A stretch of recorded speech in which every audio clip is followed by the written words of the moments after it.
नीट समजून घ्या, ज्या कार्यकर्त्याचं अपहरण केलं गेलं त्या कार्यकर्त्यानं मीडियासमोर ही माहिती दिलेली आहे। पोलीस त्याचा तपास करतील ना। रोहित पवारांनी एवढं घाबरून बेदरून जाण्याचं कारण काय आहे? त्यांनी घाबरण्याचं कारण नाही। त्यांनी केला नसेल तर ते पोलीस तपासात येईल ना। त्यांनी एवढी चिंता करण्याची आवश्यकता काय आहे? ते असं म्हटलं की मी मंत्र्याच्या विरोधामध्ये बोलतोय। कुठल्या मंत्र्याच्या? रोहित पवार हा बालिश माणूस आहे, हा बालिश बॉय आहे।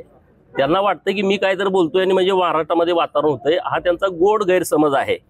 कुठल्या मंत्र्याच्या विरोधामध्ये बोलणं आणि न बोलणं हा विरोधकांचा अधिकार आहे, त्यावरती त्यांनी बोलत राहावं। परंतु त्यांना जी नेता होण्याची अत्यंत घाई लागलेली आहे, गडबड झालेली आहे, पण त्यांना खूप अजून अवकाश आहे। आणि त्याच्यामुळे अशा प्रकरणामध्ये त्यांनी काही तुमच्या कार्यकर्त्याला सांगितलं का त्याचं अपहरण करा, त्याला नेऊन तुम्ही मर्डर करायचा प्लॅन करा? हे काही कुणी त्यांना सांगितलं काय? म्हणून कुठला तरी विषय कुणीकडे तरी डायव्हर्ट करणं हे रोहित पवारांनी थांबवलं पाहिजे आणि मूळ मुद्द्याकडे लक्ष दिलं पाहिजे। 2021ला माझ्या गाडीवरती हल्ला केला, ज्या कार्यकर्त्यांना हल्ला केला त्याच्या छातीवरती शरद पवारांचा टॅटू आहे, हे विचारा ना त्यांना तुम्ही। महादेव देवकाते नावाचा दुसरा एक त्यांचाच कार्यकर्ता आहे, त्याच्याही छातीवरती शरद पवारांचा टॅटू आहे।